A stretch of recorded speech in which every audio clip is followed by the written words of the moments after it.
चित्रकूट में पाठा में पानी को लेकर भारी समस्या सामने आई है। यहाँ लोग बूंद बूंद पानी के लिए तरस रहे हैं। पानी के लिए लंबी कतारें लगानी पड़ती है और जो पानी आता भी है वो उसमें कीड़े नजर आते हैं। लोगों का आरोप है कि शिकायत करने के बाद भी प्रशासन ने पानी की कोई व्यवस्था नहीं की है। वहीं जिलाधिकारी विशाख जी अय्यर पानी की त्रासदी को देखते हुए टैंकरों के आदेश दे रहे हैं, पर ये टैंकर भी प्यास बुझाने में नाकाम साबित हुए। अरे पानी की सर यहाँ बहुत समस्या है। एक बूंद पानी आज 15 दिन से एक बूंद नहीं आ रहा है और नाला उठे इधर उधर से भारे भारे बच्चों सब जने बीमार हो जाए। पानी नहीं मिलता, एक दूसरे से लड़ाई भी होती है, मारपीट भी होती है। नल भी नहीं आ रहा है यहाँ पर। बच्चे छोटे छोटे हैं, तालाब जाते हैं। 15 दिन से लगातार पानी नहीं आ रहा है। और पानी अगर आधे घंटे के लिए थोड़ा बहुत आए तो जिसके यहाँ टुल्लू है तो अपना टुल्लू लगा लिया तो थोड़ा बहुत उनको पीने को मिल गया। यहाँ कोई कुछ नहीं कर रहा है। वोट बस को सब आएंगे, जब तक वोट नहीं मिलेगा जब तक बोलेंगे कि हम ये सुविधा कराएंगे, जहाँ वोट में आदमी सिंहासन में बैठ गया तो सब हो गया। ग्राम पंचायत का केसरुआ कोलान है। यहाँ 60-70 घरों का जो है आदिवासियों का पूर्वा है। टोटल कोल यहाँ रहते हैं और इस रेलवे ट्रैक के पार भैरम बाबा स्थान है। ये कुआं यहाँ पे दूषित पानी इस समय ले जाते हैं, जिससे बच्चे और उल्टी दस्त से, बुखार से आज भी वर्तमान में जो है मौके में मैं दिखा सकता हूँ कि कितने बच्चे प्रभावित हैं। कल एक बारात आनी है 18 तारीख को। अब वहाँ के लिए कैसे मैनेज होगा पानी के लिए, काफी लोग चिंतित हैं। उस घर वाले चिंतित है कि पानी कहाँ से मिलेगा। जो है वर्षी बीत गई और तमाम अधिकारी है, तमाम चले गए, कोई व्यवस्था यहाँ नहीं कर पाए। जो है आपने कभी सूचना दी क्या अधिकारी? मैं आपको बता दूं, इतने सूचना दिया हूँ, लिखित मेरे पास आज भी रखी है पूरे गांव की ओर से। अब तो ये है, अभी तक समय मांगा गया था कि 15 जून तक हम आपके यहाँ काम शुरू कर देंगे, पानी की समस्या का समाधान करा देंगे। लेकिन अब परसों अभी मैं गया था तो उन्होंने कहा कि जितने ग्राम विकास अधिकारी हैं हड़ताल में हैं, कुछ नहीं हो सकता। जो है करके हम लोगों ने अधिकारियों को, समस्त अधिकारियों को निर्देशित किया गया है कि पेयजल की समस्याओं को सबसे नंबर 1 प्राथमिकता देते हुए उसको तत्काल निस्तारण किया जाना चाहिए। और विकासखंड स्तर पर BDOs और ADOs को भी निर्देशित किया गया है कि जितने भी हैंडपम्प्स खराब होने की सूचना मिलते हैं या जितने भी जगह टैंकर्स भेजने की ज़रूरत है वहाँ पे तत्काल उसको भेज दिया जाए। हम लोगों का कोशिश है कि जहाँ जहाँ हमारे जिन मजरों में पानी नहीं पहुँच रहा, वहाँ पे अगर बोरिंग सफल नहीं हो रहा तो वहाँ पे टैंकर भेज करके वहाँ पे पानी उपलब्ध करा दें। गाजीपुर के नवली गांव में मामूली विवाद में 2 पक्षों में मारपीट हो गई। लाठी डंडे चलने से लगभग 12 लोग घायल हो गए। घायलों का जिला अस्पताल में इलाज चल रहा है। गांव में बवाल की खबर पर भारी संख्या में पुलिस फोर्स तैनात की गई है। और रात को दुकान पे थे और प्रधान जी का लड़का आया और बोलने लगा रिचार्ज दो, रिचार्ज नहीं दिए और दुकान कुल तोड़ने फोड़ने लगा। एक गाड़ी था उसको भी तोड़ फोड़ दिया। इसी से वो झगड़ा करने लगा और ले जाकर मारा, खूब बहुत मारा। धुलवाने के लिए गाड़ी को ले ही जा रहे थे, रास्ते में हमको रोक लिया और रोकने के बाद लगे मारने। उनसे हम पूछे क्या बात है, उसके बाद भी कुछ बताया। उसके बाद हम अपने पूरे परिवार लोग को बोले और वहाँ पे इकट्ठा हुए हम लोग 5-7 लोग। तब तक उधर से लाठी डंडा लेके 40-50 लोग आ गए और लगे मारने। हरिजन बस्ती के हैं लोग और बहुत सारे झुंड में थे लोग, 50 से 60 लोग थे। हम लोग 6 लोग घायल हुए हैं। हापुड़ में पुलिस ने एक शातिर बदमाश को गिरफ्तार किया है। बदमाश ATM में पैसा निकालने में मदद करने के बहाने ठगी करता था। गिरफ्तार आरोपी के पास से 12 ATM कार्ड, 1 तमंचा और 1 कारतूस बरामद हुआ है। ATM बदल के और ATM का क्लोन बना करके ये लोगों के जो है पिन कोड पता करके ये पैसे निकाल ले रहे हैं। तत्काल पुलिस के द्वारा जो है उस अग्रेसिव पर इनको गिरफ्तार किया गया। गिरफ्तार करने के साथ ही इनको देखा गया, इनके पास भी ATM पाए गए और इनके पास अवैध असलाह भी तत्काल में गिरफ्तार कर जेल भेजा जा रहा है। कानपुर देहात में डॉक्टरों की बड़ी लापरवाही सामने आई है। दरअसल डेरापुर के गांव भूपतियापुर में एक महिला ने 2017 की CHC अस्पताल में नसबंदी का ऑपरेशन कराया, लेकिन कुछ महीनों बाद वह गर्भवती हो गई। ऑपरेशन कराया था नसबंदी। उसके बाद 3 महीने बाद मतलब आ गया पेट में। तो बिटिया पैदा हुई है। अच्छा। यहाँ से लखनऊ तक चक्कर लगा रहे, कोई सुनाई नहीं हो रहा। सुमो ऑफिस कम से कम 4 बार आ चुके, फिर भी कुछ सुनवाई नहीं, कोई सुनाई नहीं। ये महिला आज मेरे पास आई है और इसने अपने बताया है कि ये इसने 1 साल पहले अपना ऑपरेशन कराया था और ये पुनः गर्भवती हुई है। और इसके जो कागज़ हैं वो संज्ञान में हमने देखे हैं और ये भी देखा है कि कागज़ पहले जा चुके हैं ऊपर तथा हमने शासन को प्रेषित किए हैं, वहाँ से कार्रवाई चल रही है और जो भी उचित कार्रवाई जो भी इसकी मदद होगी हम लोग करेंगे पूरी तरह से। केंद्रीय निर्वाचन आयोग ने राजनीतिक दलों और जनता से 29 जून तक आपत्ति और सुझाव मांगे हैं। निर्वाचन आयोग ने यह निर्देश 2019 सामान्य लोकसभा निर्वाचन को देखते हुए मांगे हैं। प्रदेश के मुख्य निर्वाचन अधिकारी एल वेंकटेश्वर लू ने बताया कि वर्तमान में प्रदेश में कुल 1,59,957 मतदेय स्थल हैं, जहां पर मतदाताओं की संख्या 1400 से अधिक है तथा 600 से कम है। उनके पुनर्निर्धारण पर विचार हो रहा है। प्रदेश के मतदेय स्थलों को दोबारा निर्धारण में सुझाव जरूरी है। आगरा में हिंदू ही आगे के कार्यकर्ताओं ने जमकर विरोध किया। दरअसल हिंदू ही आगे कार्यकर्ताओं को जानकारी मिली कि एक गाड़ी में गाय का मांस ले जाया जा रहा है। उसके बाद गाड़ी का पीछा करने पर गौमांस बरामद किया गया, लेकिन चालक फरार हो गया। गौमांस मिलने से गुस्साए हिंदू ही आगे के कार्यकर्ताओं ने जमकर हंगामा काटा और विरोध प्रदर्शन करने लगे। सूचना पर स्थानीय पुलिस ने पहुंचकर कार्रवाई करने का आश्वासन देने के बाद हिंदू ही आगे के कार्यकर्ताओं को शांत किया।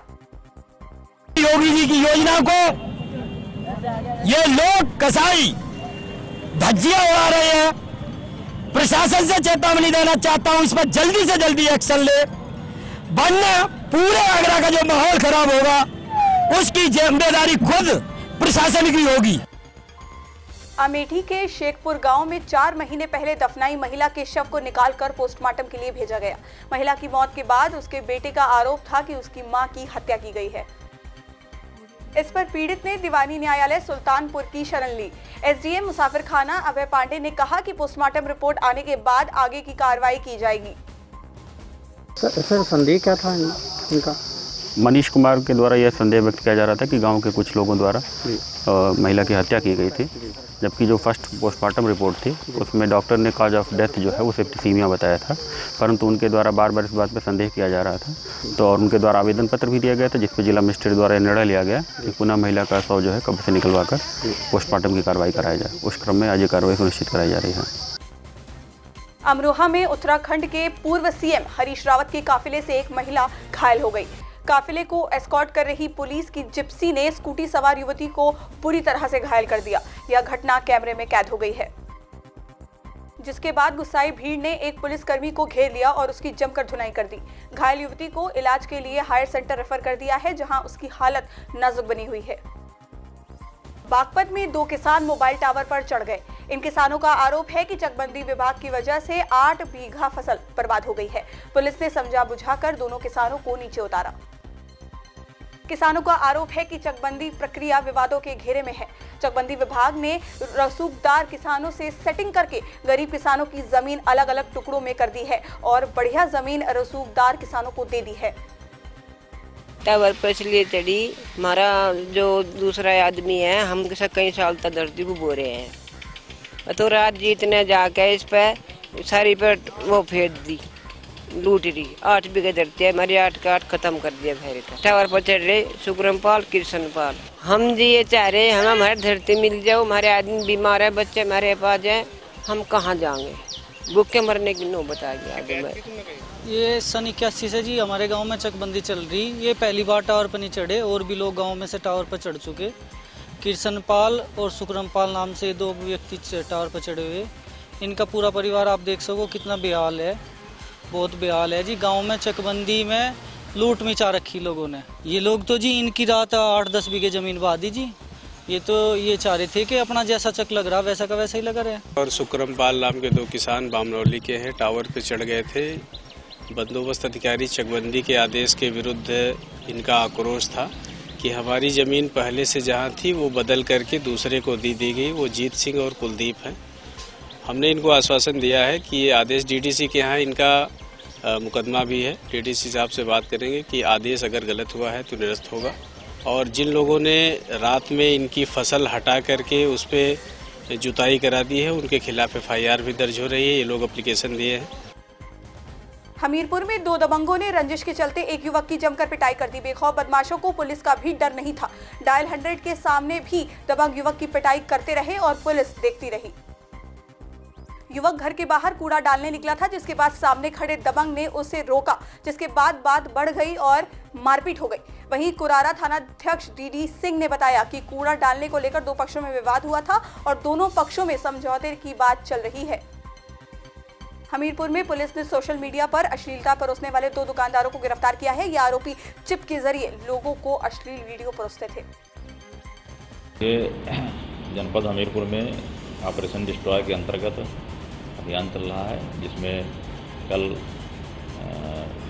कोतवाली हमीरपुर क्षेत्र में कोतवाली पुलिस द्वारा संदिग्ध की सूचना के आधार पर चेकिंग की गई, जिसमें 2 दुकानों से आपत्तिजनक सामग्री बरामद की गई जो लैपटॉप में फीड थी, जिसके माध्यम से लोग अश्लीलता का प्रचार प्रसार करते थे। इनमें से 2 व्यक्तियों के विरुद्ध राजेंद्र कुमार और एक जो है मोहम्मद तारिक नाम के 2 व्यक्तियों को मुकदमा लिख करके जेल भेजा गया है।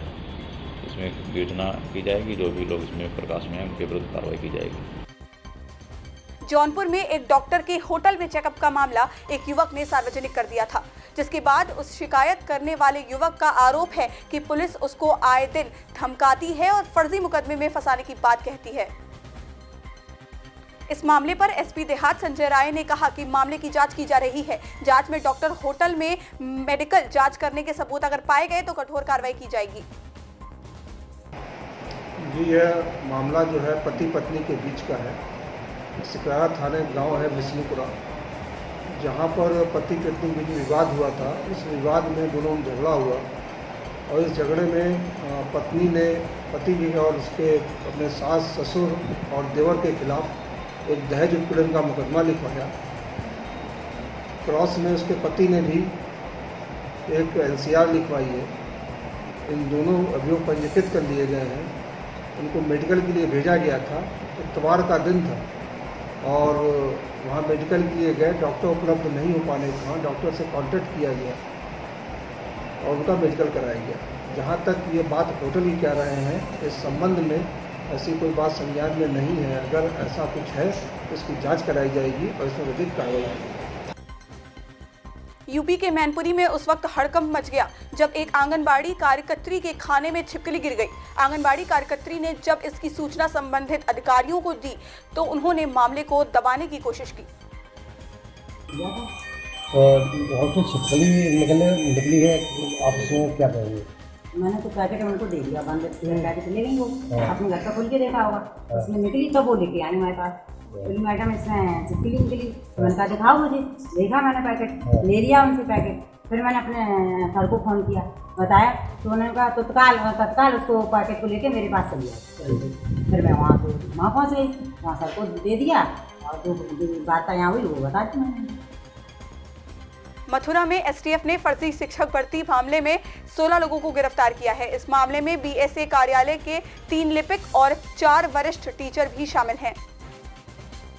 29,000 शिक्षकों की प्राथमिक शिक्षा में फर्जी शिक्षक भर्ती के मामले में गिरफ्तारी के बाद आरोपियों से कड़ाई से पूछताछ की जा रही है। शिकायतकर्ता के मुताबिक सीएम को शिकायत पत्र लिखने के बाद ये छापेमारी की गई। एसटीएफ के द्वारा आज जैसे कार्रवाई कार्यालय में छापा डाल करके हमारे पास पहले से कुछ सूचनाएँ थी भर्ती फर्जी भर्ती के बारे में कि कुछ fake teachers primary junior school में भर्ती हो रही है और उसमें बीएसए कार्यालय के कुछ स्टाफ की भी मिली है। इसके बारे में जानकारी प्राप्त करते जब हमें ज़्यादा गहराई से पता चला तो उसके बेसिस पे आज हम लोगों ने कार्रवाई की और तकरीबन 16 लोगों को हमने गिरफ्तार किया है।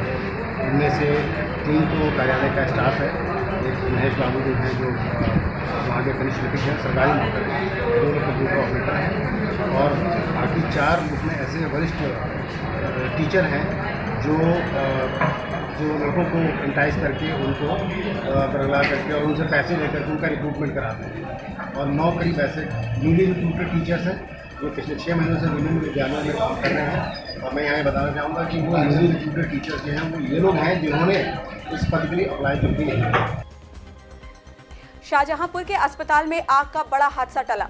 दरअसल महिला अस्पताल में एसी ब्लास्ट हो गया। इस दौरान लगभग 12 प्रसूता भर्ती थी जिन्हें बाहर निकाला गया। पूरे अस्पताल में धुआं फैला रहा। जिलाधिकारी ने पूरे मामले की जांच के आदेश दे दिए हैं। उनका कहना है कि जांच के बाद मामले में आगे की कार्रवाई की जाएगी, साथ ही आग से निपटने की व्यवस्थाओं को भी बेहतर किया जाएगा। 24 बेड का लोअर रूम है जिला अस्पताल में। इसमें ये लेबर रूम की जो इंडोर यूनिट है उसमें लगभग सुबह 6:30 बजे AC स्प्लिट AC थी। शॉर्ट सर्किट का ही जो प्रारंभिक बता रहे हैं डॉक्टर साहब, सामने आ रहा है। जो पेशेंट है सब सुरक्षित हैं, सबको रिशफल कर दिया गया हॉस्पिटल में ही।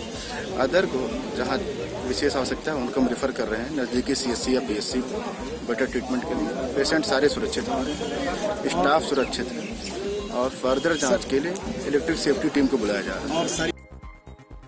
शाहजहांपुर में मरीज को पीट कर अस्पताल से बाहर फेंकने वाली खबर का असर हो गया है। जिला प्रशासन ने जांच के बाद पिटाई करने वाले आरोपी वार्ड बॉय को सस्पेंड कर दिया है। साथ ही जिम्मेदार डॉक्टर और फार्मासिस्ट को कड़ी चेतावनी दी है। जिला प्रशासन का यह भी कहना है कि इस पूरे मामले की विस्तृत जांच की जा रही है और जांच के बाद इस मामले में और भी जिम्मेदार लोगों के खिलाफ कार्रवाई की जाएगी। आज सुबह जैसे ही ये मामला संज्ञान में आया, तत्काल जिलाधिकारी महोदय द्वारा मुझे निर्देश दिए गए और CMO साहब को। हम लोग यहाँ जिला चिकित्सालय में आए। यहाँ पर सभी जो कल उपस्थित थे और जो रजनीश नाम के जिसके साथ व्यक्ति की घटना हुई थी, उन सभी के बयान लिए गए। जांच में प्रथम दृष्टया यह पाया गया कि जो वीडियो को देखने से पता चला है कि प्रथम दृष्टया इसमें किसी डॉक्टर या उसके द्वारा तो मारपीट का नहीं मिला है, लेकिन इसमें जो लापरवाही वार्ड बॉय द्वारा बरती गई है कि उनके रहते हुए यहाँ पर ये इस प्रकार की घटना हुई। तो इस संदर्भ में हम लोगों ने मैंने और मुख्य चिकित्सा अधिकारी द्वारा एक रिपोर्ट जिलाधिकारी महोदय को दी जा रही है। इनको प्रथम दृष्टया दोषी मानते हैं। फर्रुखाबाद में नवाबगंज पुलिस ने मुठभेड़ में 2 बदमाशों को गोली मारकर घायल कर दिया। दोनों अपराधियों पर 15,000 का इनाम था, जिनके पास से 315 बोर के 2 तमंचे मिले हैं। ये बदमाश हत्या और लूट जैसी घटनाओं को अंजाम दे चुके हैं। पुलिस ने घायलों को लोहिया अस्पताल भेजा है। पुलिस टीम के कार्यों की सराहना करते हुए SP ने पुलिस टीम को 5,000 इनाम देने की घोषणा की है। कुछ दिन पहले नवाबगंज में एक सुधा देवी की हत्या हुई थी। उसमें कुछ नामजद हत्यारे थे जिनकी नामजद रिपोर्ट लिखाई गई थी। उन्हीं में से एक अभियुक्त मनीष नाम का है, जो कि आज पुलिस मुठभेड़ में घायल हुआ है। उसके साथ 2 और लड़के पकड़े गए हैं, रजनीश और सनी। तीनों पुलिस के साथ मुठभेड़ में यहीं पर नवाबगंज थाना क्षेत्र में, और उनके साथ 315 बोर का तमंचा। शाहजहांपुर में एक दबंग ने 2 नाबालिग लड़कियों को गोली मार दी। बच्ची की हालत बेहद गंभीर बनी हुई है, जिसे जिला अस्पताल में भर्ती कराया गया है। फिलहाल पुलिस ने मामला दर्ज कर आरोपियों की तलाश शुरू कर दी है। ट्रैक्टर ट्रॉली ने एक भैंस को जोरदार टक्कर मार दी। जब इन दोनों बच्चों ने विरोध किया तो ट्रैक्टर ट्रॉली पर सवार दलजीत ने तमंचा निकालकर दोनों बच्चों पर गोली चला दी। अभी पता चला है कि वहाँ एक नेहरू क्षेत्र में गांव है गंगा जमुनी, वहाँ ये ट्रैक्टर ट्राली की कोई टक्कर हुई है। उसके संबंध में तो विरोध किया गया है। तो किसी व्यक्ति ने जो है 2 बच्चों पर फायर रोकने की बात सामने आई है। ऐसो और पुलिस को वहाँ मौके पर पहुँचा है और इसकी जांच चल रही है। और जिन लोगों ने फायर किया उसकी धरपकड़ की जा रही है और जो भी होगा उसकी जो है आए दिन वही में जो घटनाएं घट रही है। लखनऊ के बख्शी के तालाब के पास शौच के लिए गई युवती का शव बाग से बरामद हुआ है। युवती की धारदार हथियार से हत्या की गई है। पुलिस बिना महिला कांस्टेबल के घटनास्थल पर पहुंची। शव को पोस्टमार्टम के लिए भेजकर शव के कपड़ों की जांच कराई। बेचालाल की बेटी हैं, ये यहीं गांव जो विश्रामपुर है वहीं की रहने वाली हैं। आज सुबह अपने घर से ये निकली थी। कुछ समय बाद जब घर नहीं लौटी तो घर वाले उसको ढूंढते हुए आए तो पाया गया कि उन्हीं के घर से जो खेत की तरफ रास्ता है 500 मीटर दूरी पे, उनकी जो मृत शरीर है वो वहाँ पे पड़ा हुआ था। इसी की सूचना जब पुलिस को मिली, पुलिस ने आके मौके पर देखा, बॉडी को पोस्टमार्टम के लिए भेज दिया गया है। उनकी तरफ से अज्ञात के खिलाफ एक तहरीर दी गई, जिसके आधार पर मुकदमा पंजीकृत किया गया है और विवेचना शुरू कर दी गई है। फॉरेंसिक टीम और डॉक्टर ने विजिट कर दी। कानपुर देहात में अवैध खनन के डंपर ने 2 छात्राओं को टक्कर मार दी, जिसमें एक छात्रा की मौके पर ही मौत हो गई, जबकि एक छात्रा घायल है, जिसका अस्पताल में इलाज चल रहा है। वहीं ग्रामीणों ने डंपर चालक को पकड़कर जमकर पीटा और पुलिस के हवाले कर दिया। वहीं ग्रामीणों और परिजनों ने डंपर को घटना स्थल पर रोककर खनन माफियाओं पर कार्रवाई की मांग की। आरोप है कि पुलिस और प्रशासन की मिलीभगत से कई महीनों से पूर्व सांसद के इशारे पर अवैध खनन चलाया जा रहा है। यूपी के अमरोहा में अंतर्राष्ट्रीय योग दिवस के मौके पर भाजपा के प्रदेश महामंत्री एवं एमएलसी अशोक कटारिया ने योग किया। इस दौरान कांग्रेस नेता ने दिग्विजय सिंह पर निशाना साधते हुए इशारों में उन्हें पागल करार देते हुए मानसिक चिकित्सालय में दिखाने की सलाह दे डाली। इस सारी दुनिया में योग हो रहा है और मैं गर्व के साथ कह सकता हूं कि भारत के प्रधानमंत्री ने ये सारी दुनिया को निरोग रहने के लिए योग दिया है। यानी दुनिया का कुशल संचालन, दुनिया का व्यवस्थापन और दुनिया का विकास तभी होगा जब दुनिया निरोग रह सकेगी। इसलिए मोदी जी की ये दुनिया को देन है जब उन्होंने सारी दुनिया में अंतर्राष्ट्रीय योग दिवस घोषित कराया। निश्चित रूप से यह दुनिया एक दिन मानने को विवश होगी कि यह मोदी जी ने इस दुनिया को स्वास्थ्य का सौभाग्य प्रदान किया है। अंतर्राष्ट्रीय योग दिवस के मौके पर बिजनौर के नेहरू स्टेडियम में मुख्य अतिथि यूपी के ऊर्जा मंत्री श्रीकांत शर्मा शामिल हुए। उन्होंने प्रशासनिक अधिकारियों और स्कूली बच्चों के साथ योगाभ्यास किया। Kanpur Dehat police line stadium में आज योग दिवस के अवसर पर मुख्य अतिथि सांसद देवेंद्र सिंह भोले ने योग दिवस में भाग लिया। जनपद कानपुर देहात में जिला मुख्यालय पे, तहसील मुख्यालय पे, ब्लॉक मुख्यालय पे और ग्राम पंचायतों में योग अभ्यास का कार्यक्रम रखा गया 7 बजे से 8 बजे तक। और आपने देखा यहाँ पर मादी में स्वेच्छा से बहुत सारे लोग यहाँ पर आए और उन्होंने योग किया। आज के दिन मैसेज ये है कि योग हमें जीवन में अपनाना चाहिए, क्योंकि योग से व्यक्ति निरोग रहता है और जब निरोग रहता है तो उसकी कार्य क्षमता बढ़ती है। सामान्य तौर पर हम लोग विभिन्न प्रकार के जो कार्य हैं उसके लिए हमारे पास बहुत समय होता है, लेकिन जब बात अपने लिए आती है तो हम वक्त कम निकाल पाते हैं। सिद्धार्थनगर में अंतर्राष्ट्रीय योग दिवस के अवसर पर हिंदू युवा वाहिनी के प्रदेश प्रभारी और विधायक राघवेंद्र प्रताप सिंह ने योग किया। इस मौके पर तमाम आला अधिकारियों के साथ भारी संख्या में लोगों ने भी योग किया।